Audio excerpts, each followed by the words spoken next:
नाग mark 2 का सफल परीक्षण हुआ है।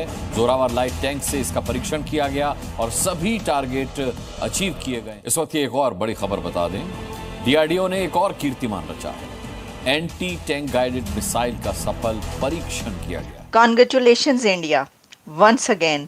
क्या आप हमें मौका देते रहते हैं कि हमें आपको मुबारकबाद देने का जो है वो चांस मिलता रहता है।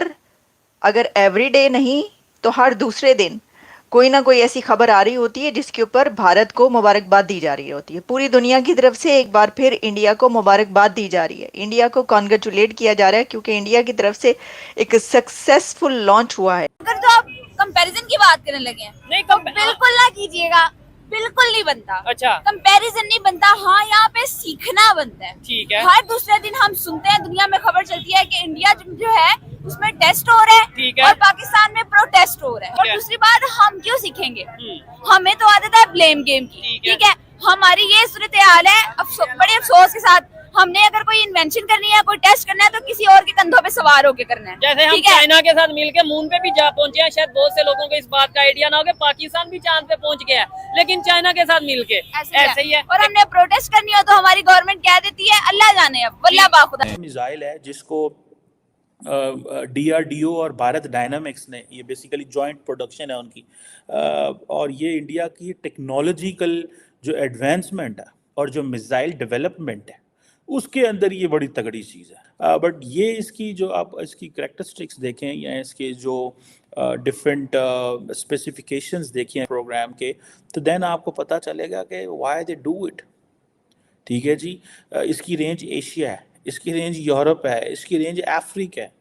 सो जो है ये इंडिया की स्ट्रेटेजिक कैपेबिलिटी के लिए है। कई बार बोलते थे कि यार डीआरडीओ वाले वाइट एलिफेंट्स हैं, लेकिन ये चुपके से काम कर रहे थे और चुपके से काम भी इतना है, पिन पॉइंट एक्यूरेसी से हम अटैक करते हैं। इवन पैट्रियट मिसाइल्स हैं, जो सिस्टम्स हैं, अमेरिका का प्राइड वो इसको मैच नहीं कर सकता। ये हमने अपनी कैपेबिलिटी दिखा दी है।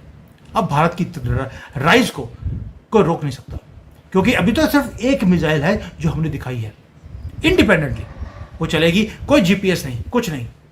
आप एक मिसाइल को शूट डाउन कर दीजिए, एक वॉरहेड को, बाकी के 9 अपना काम करके आएंगे। चलेगा हमारे लोगों को भी, हमें पता ही नहीं, we do not know the reality, कोई नहीं हमें पता कि हम खड़े कहाँ पे हैं, हम खड़े कहाँ पे, हमें कोई रियलिटी का नहीं पता पाइन। हमारी पोजीशन बहुत कंप्रोमाइज है, बहुत ज़्यादा, क्योंकि हमें दुनिया में कोई डिफेंस इक्विपमेंट नहीं दे रहा। ये जितने हमारे भारतीय दोस्त आकर बोलते हैं ना कि जी वो तो हम चाइना के लिए खरीद रहे हैं, वो असल में हमें मामू बना रहे होते हैं। इसलिए कि जाहिर है चाइना के साथ तो बॉर्डर पे आप लोग सिर्फ चपेड़े वपेड़े मार के काम चलाते हैं। चाइना पे अंदर मैंने देखा नहीं कि आप लोगों ने कभी गोली भी चलाई हो। लेकिन हाँ, ये जरूर है कि आप नाम चाइना का लेते हैं लेकिन असल में निशाना हम लोग हैं आपको, यानी कि कहीं पे निगाहें कहीं पे निशाना। ये बात भारत के ऊपर एकदम फिट बैठती है। लेकिन भाई ऐसी क्या बात है, उसके बाद जब आप लोग ये लेते हैं तो हमें भी किसी ना किसी तरीके से वो अपनी हिफाजत के लिए या कह लीजिए कि वैसे लड़ने बढ़ने के लिए या दिखाने के लिए हमें भी वही मिसाइल्स, वही सारे हथियार खरीदने पड़ते हैं। तो आप इससे सोचिए जो हथियार बेचने वाले उनका कितना फायदा है।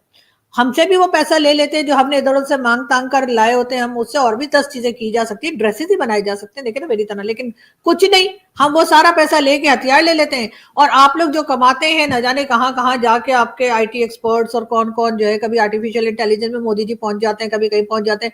वो पैसा भी बजाय इसके कि आप अपनी पब्लिक के ऊपर लगाएं, रोड बना दें, एयरपोर्ट बना दें, कुछ कर दें, नहीं तो पाव भजिया ही खिला दें। लेकिन नहीं, वो पैसा भी आप लोग हथियारों पे लगा देते हैं और उसके बाद कह देते हैं कि जी ये हथियार तो हमने चाइना के लिए लिए हैं। चाइना वाले कहते हैं लो जी हमारे साथ तो ये हथियार चलाते ही नहीं है, ऐसे ही लड़ भड़ के काम हो जाता है। लेकिन वो सब पाकिस्तान के लिए। लेकिन अब मोदी जी और ट्रम्प साहब जो अब आए हैं एज अ प्रेसिडेंट, मुझे लगता है कि काम थोड़ा और खराब हो गया पाकिस्तान के लिए, इसलिए कि मजीद मुश्किलें बढ़ जाएंगी। और उसका रीजन यही लग रहा है कि मोदी जी ने आते के साथ ही ट्रम्प के कान भरने शुरू कर दिए हैं। और ट्रम्प को आपको पता ही है कि कान से सुनाई देता है, ऐसा तो है नहीं कि वो गोली लगी थी ना इसलिए वो याद नहीं आपको, इलेक्शन से पहले उनके कान में गोली लगी थी, तो मैंने सुना है वो एक ही कान से सुनते, वरना पहले जो होता था ना, एक कान से सुनते थे, दूसरे कान से निकाल देते थे। तो जो निकाल देते वाला कान है ना, उधर गोली लगी थी तो वो बंद हो गया है। तो अब वो सुनते हैं और वो उनके उधर ही रह जाते हैं, उसी कान में। तो अब मोदी जी ने जो भी पाकिस्तान के बारे में भाषण दिए, वो सारे के सारे जो है ना, वो ट्रम्प साहब के कान में ही रह गए। भारत की एक और बड़ी जीत, भारत ने एंटी टैंक मिसाइल नाग 2 का परीक्षण करा और वो परीक्षण सफल रहा। अब भारत के पास एक एंटी टैंक मिसाइल है और ये मिसाइल 5000 किलोमीटर तक की रेंज को डिटेक्ट और डिस्ट्रॉय करने की कैपेबिलिटी रखती है।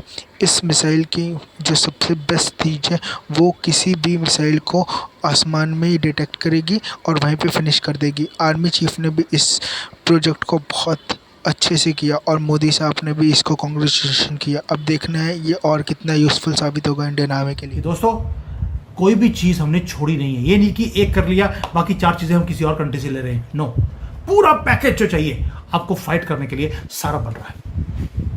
आपको मालूम है कि जेट्स जो हैं B-2 बॉम्बर की तरह हम यहाँ पर बनाने की कोशिश कर रहे हैं और हमने टाइप भी कर लिया रशिया के साथ और फ्रांस के साथ। सैफरन से इंजन की बात चल रही है, यानी कि हर चीज़ के ऊपर नज़र है। और कई लोगों ने बोला कि सर स्टेल्थ तो मर गया, स्टेल्थ तो हमने F-35 को पकड़ लिया, मिसाइल्स भी खत्म हो गए, अब तो ड्रोन का ज़माना है। बिल्कुल भी नहीं। फाइटर जेट्स अपनी जगह पे काम करेंगे, मिसाइल्स अपनी जगह पे काम करेंगी, बैलिस्टिक मिसाइल्स अपनी जगह पे काम करेंगी और ड्रोन्स अपनी जगह पे काम करेंगे। हमने दुनिया को दिखाया है इस ऑपरेशन सिंदूर में कि चाइना हो, चाहे तुर्की हो, अमेरिका हो, कुछ भी हो, कोई भी कैपेबिलिटी उनकी, हम उन्हें ध्वस्त भी कर सकते हैं और उन्हें ट्रैक भी कर सकते हैं। तो F-35 को ट्रैक किया हमने और उन्हें एक को भागने पे मजबूर कर दिया, दूसरे को नीचे लैंड करवाने पे मजबूर किया है। सो आप कोई भी पूछे आपको या बोले कि सर बैलिस्टिक मिसाइल्स डेड हैं, हमें इसके ऊपर पैसा नहीं लगाना चाहिए, या तो वो ISI का एजेंट है या उसे पता ही नहीं है कि हमारी गवर्नमेंट किस लेवल पर काम कर रही है।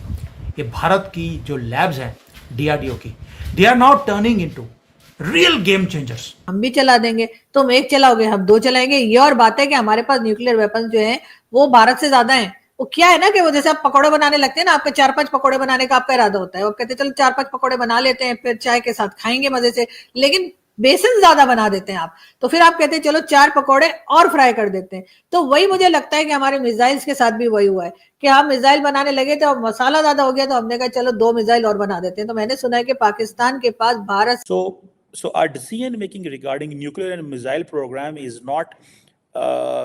not based on religious orientation. Our orientation regarding the nuclear program and missile program is purely on the basis के are the credible threat which Pakistan has from India.